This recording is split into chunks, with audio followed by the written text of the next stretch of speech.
Dear student, Assalamu alaikum. It is online teaching program. Saima Fatma is here to teach you. Today's topic is unit number 4. Children understand him.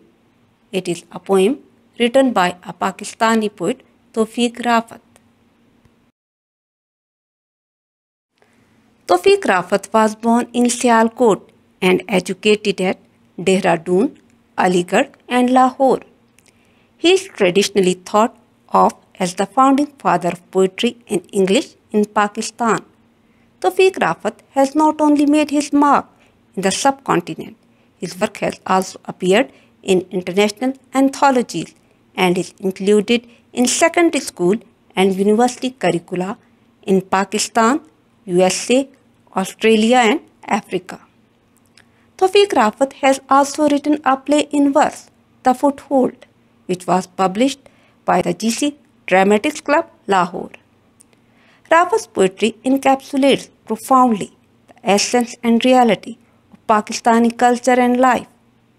Children Understand Him is a perfect example of the ease with which Tawfiq Rafat manipulates the English language to express Pakistani life, atmosphere and culture, and yet appeals to our universal readership. Tawfiq Rafat passed away on 2nd August 1998 at the age of 71 in Lahore. Now we are going to study the poem. First of all, vocabulary. Intact, it means uninjured, secure. Self-respect, belief in one's own worth. Inadequate, not sufficient. Hospitality, friendly reception of guests. Revoked, withdrawn. Humoured, dealt with kindness. Relied on, depended on. Mischief, naughtiness. Man roar, loud shout. Damp, wet. Scrubbed, cleaned. Sail, move. Harbour, safe place. In the first stanza of the poem, we are told that the old man is the grandfather of young children. His grandchildren understand him. They love him, and it is the love and understanding of his grandchildren which has kept his pride and self-respect intact. The word intact means remaining sound, secure, whole, uninjured. It means that the old man still has some pride and self-respect left, even though he is treated with some disregard by his own sons and daughters.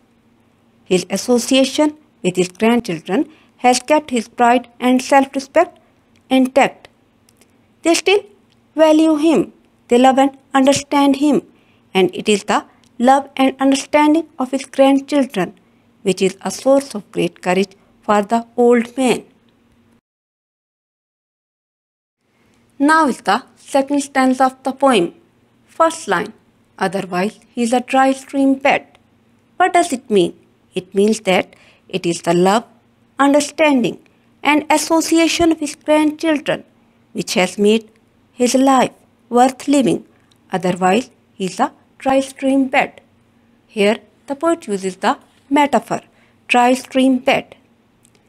The poet compares the old man to a dry bed of a stream. The poet is telling us that the old man has led his life. Its course has been run like that of the stream, and it is now dry. There is little life left and little to offer. So he is considered as useless as a dry stream bed. Second line, living on memories. Living on memories refers to the thoughts and recollections of the old man. The old man lives in the past, relates stories of his life long ago. He has no activity or pastime. He spends his time mostly recalling his past. Third line, an inadequate pension. The pension he gets is not sufficient to cater to his needs, to meet his requirements. And the hospitality now given, now revoked, of his sons and daughters. Here, general attitude of the children towards old parents is described. Sometimes, children are kind and caring towards their parents, and sometimes they are rather harsh and rude towards them. They consider it very hard to put up with their old parents. Then is the third stanza of the poem. First line, an old man who must be humoured. What does it mean? It means that the man has grown old. He has become physically weak. He is not in good health. He is unable to look after himself properly. He needs much care and attention of his children and sent to his room when there are guests about. When there are some guests in the house, the old man is sent to his room so that he may not bore visitors with stories of his life. His sons and daughters don't like him to come in front of the guest. They think he may have a bad impression on the guest. But always to be relied on to keep the children upstairs and out of mischief. But it is considered his responsibility to keep the children upstairs and away from mischief when there are some guests in the house. When guests arrive in the house, the children are sent upstairs. They are given in the custody of the old man. During that time, when their parents entertain the guests, the old man looks after them. The children play with the old man. Then is the fourth and last stanza of the poem. Yes, they understand him, from vendor and friendly punches to the chest, and damp kisses on scrubbed cheeks. They sail to the harbour of his knees. Again, the poet tells us that the children understand their grandfather. They love him. The grandfather calls them loudly. The children give the old man friendly punches to the chest. The man is very friendly towards his grandchildren. His grandchildren are very frank with him. They play with him. They give him punches to the chest. The old man gives his grandchildren the damp kisses on their scrubbed cheeks. The children's cheeks are cleaned by their parents when they are dirty. The recipients of punches and kisses like these things because they understand the old man and go to him as a sailing boat goes to a harbour. They feel safe on his knees and find his company friendly. We have read the poem. Now we are going to do the comprehension questions of the poem. First question is, to what is the old man compared in the second stanza? Why? In the second stanza, the old man is compared to a dry stream bed. By using this metaphor, the poet tells us that the old man has spent his life. There is little life left and little to offer, like the dry bed of a stream. Second question is, why is the old man sent to his room when there are guests in the house? When there are guests in the house, the old man is sent to his room so that he may not bore them with his past stories. Question number 3 is, do you think that the old man always lives in the same house? Give reasons for your answer. No, we are told that he has sons and daughters, so most probably he goes from one child's house to the next. Question number 4. Who gives friendly punches to the chest? To whom? Who gives the damp kisses? Who has scrubbed cheeks? Why? Answer is, the children give the old man friendly punches to the chest, and the old man gives the damp kisses on the scrubbed cheeks. The children's cheeks are scrubbed by their parents when they are dirty. 5 is, Do the recipients of the punches and kisses like these things? Give reasons for your answer. What does the word recipients means? It means receivers. Who is the receiver of the punches? Old man. And who are the receivers of the kisses? Grandchildren. The question is, do they like the punches and kisses? Yes. The recipients of the punches and the kisses like these things because children understand the old man. They feel safe on his knees and find his company amusing. Next question, question number 6 is, can you think of anyone in your family who lives a life similar to that of the old man in the poem? You will do it yourself. Next question, question number 7. What do you think is meant by the phrase living on memories? As the old man has no other activity to spend time, so most of the time he relates stories of his life. He recollects his past. Then is the last question. Do you like the poem? Say why you like or dislike the poem. You will answer this question yourself. Now we are going to do exercise B. In English, two or more adverbs can be joined together to form an idiomatic phrase. Example, through and through. First part of exercise B. Find out what is meant by each of the following phrases. Use them in sentences of your own. Note that the order of each of the adverbs is fixed. For example, by and large can't be written large and by. First phrase, again and again. What does it mean? It means repeatedly. I have told you again and again not to do that. Second phrase, on and on. It means continuously. Despite illness, he worked on and on. Third phrase, far and wide. It means covering a large area. They searched far and wide for the missing child. Phrase number 4, round and round. It means moving in circle. The thoughts kept going round and round in her mind. Next phrase, by and by. It means soon. By and by she came.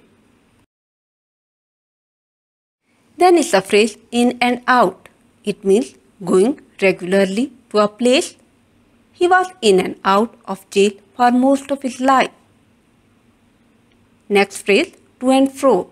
It means backward and forward. She rocked the baby to and fro. Then is the phrase far and away. It means absolutely. It is far and away the most interesting book. Next is the phrase over and over. It means again and again. I read the article over and over till it made sense. Then is the phrase here and there. It means in various places. Papers were scattered here and there on the floor. Then is the phrase off and on. It means sometimes they visit us off and on. Next is the phrase now and again. It means occasionally. Every now and again she checked to see if the instrument was working.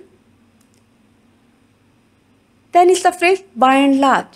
It means mostly, generally. By and large, the students enjoyed the party. Then is the phrase out and out. It means completely. That is an out and out lie. Next phrase is first and foremost. What does it mean? It means most important. Your first and foremost duty is to pay attention to your studies. Then is the phrase through and through. It means completely. This information is authentic through and through. Then is the phrase more or less. It means almost. I have more or less finished the book. Then is the last phrase of this exercise. Up and about. It means healthy after illness. She is up and about after a long period of illness. Now we are going to do second part of exercise B.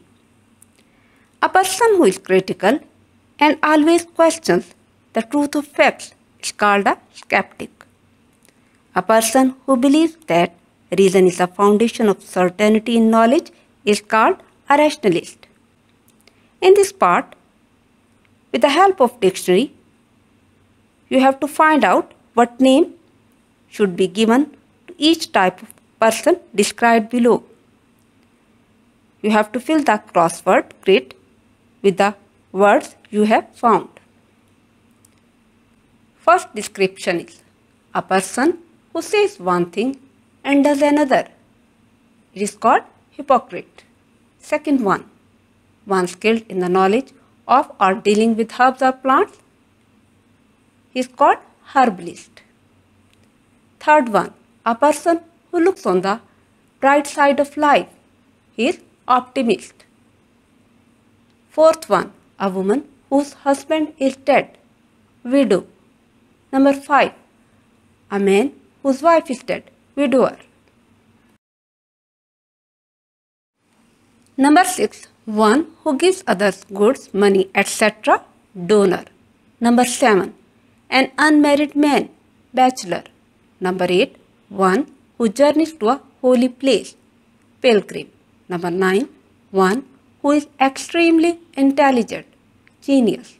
Number 10, one who looks on the dark side of things. Pessimist.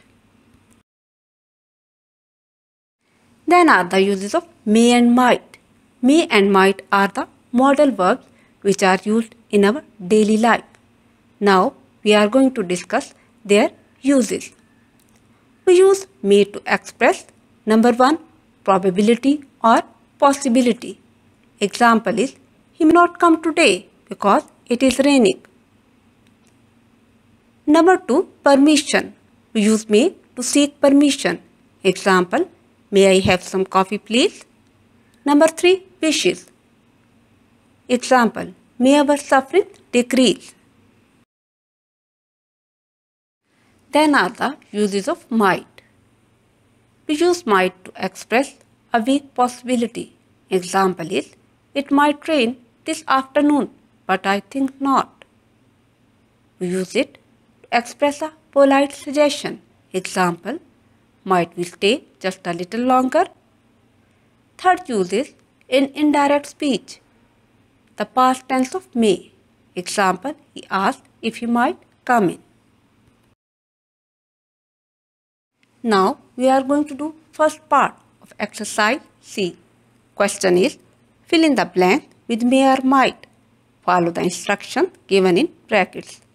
First sentence, if watch TV too long, you dash get into trouble. What is the instruction given over here? Possibility. How would the blank be filled? You may get into trouble. Second one, if she saves enough, she dash just make it college. What is the instruction over here? Weak possibility. How would you fill the blank? She might just make it to college. Number 3, dash you live a long life and have many children. What is the instruction over here? Wishes. How would the sentence be completed? May you live a long life and have many children. Number 4, dash I have some sugar in my tea. What is the instruction given over here? A polite suggestion. How would the blank be filled? Might I have some sugar in my tea? Number 5, they asked if they dash borrow our car. What instruction is given over here? Possibility. As this is the indirect speech, so this blank would be filled with might. They asked if they might borrow our car. Number 6, Rashid does not come to the play this evening as he is busy. Instruction given over here is probably not. So complete sentence would be, Rashid may not come to the play this evening as he is busy. Number 7. Dash you have a long and prosperous life. Instruction given over here is wishes. So sentence would be completed with may. May you have a long and prosperous life. In unit number 1, when I heard the learned astronomer, you studied adjective phrases. Now we are going to study adjective clause. What is an adjective? A word which qualifies a noun or a pronoun. And what is a clause? A group of words which includes a subject and a verb. So what is an adjective clause? A clause which does the function of an adjective. Mind it, cuz adjective clause begins with relative pronouns or relative adverbs. What are relative pronouns? Who, whom, whose, what, which and that. They are called relative pronouns. And what are relative adverbs? Words like when, where and why. They are called relative adverbs. Example of adjective clause is the umbrella, which has a broken handle, is mine. Here, which has a broken handle? This is adjective clause because this clause qualifies the noun umbrella. It describes the noun umbrella. It tells us something about umbrella. Which umbrella? The umbrella which has a broken handle. Now we are going to do second part of exercise C. Question is, reconstruct the following pair of sentences so that they become one with an adjective clause introduced by which, who, that or whose. First pair is, the children came to the school. They were like tiny dolls. How would you change this pair into one sentence? The children who came to school were like tiny dolls. What is the adjective clause in this sentence? Who came to school? How? Because this clause is qualifying the noun children. It tells us something about children. Second pair. The guests brought presents. The presents made us very happy. How this pair would be changed into one sentence? The guests brought presents which made us very happy. What is the adjective clause in this sentence which made us very happy? How? Because this clause modifies the noun presents. It tells us something about presents. Then is the third pair. My friend was bitten by a mouse. He jumped up and down shouting. How this pair would be changed into one sentence? My friend who was bitten by a mouse jumped up and down. And what is the adjective clause in this sentence? Was bitten by a mouse. How? Because this clause qualifies the noun friend. It tells us something about friend. Fourth pair. My father was a doctor and surgeon. He worked in the poorest area of the city. How this pair would be changed into one sentence? My father was a doctor and surgeon, worked in the poorest area of the city. What is adjective clause in this sentence? Was a doctor and surgeon. How? Because this clause qualifies the noun father. It tells us something about father. It does the function of adjective. Fifth pair is, I watched the moon rise high into the sky. The moon was bathing the earth with its light. How this pair would be changed into one sentence? I watched the moon which was rising high into the sky, bathing the earth with its light. And what would be the adjective clause in this sentence which was rising high into the sky? How? Because this clause is modifying the noun moon. It is telling us something about moon. it is functioning as adjective. So it is adjective clause in this sentence. Then is the last pair. The children sat around the teacher. Her bag was full of colorful pens. How this pair would be changed into one sentence. The children sat around the teacher whose bag was full of colorful pens. And what is the adjective clause in this sentence? Whose bag was full of colorful pens. How? Because this clause is qualifying the noun teacher. It is functioning as adjective. So it is adjective clause in this sentence. I hope you understood. Your today's home task is do exercises A1 and B1 in your neat notebooks and prepare them as well. Okay, Allah Hafiz.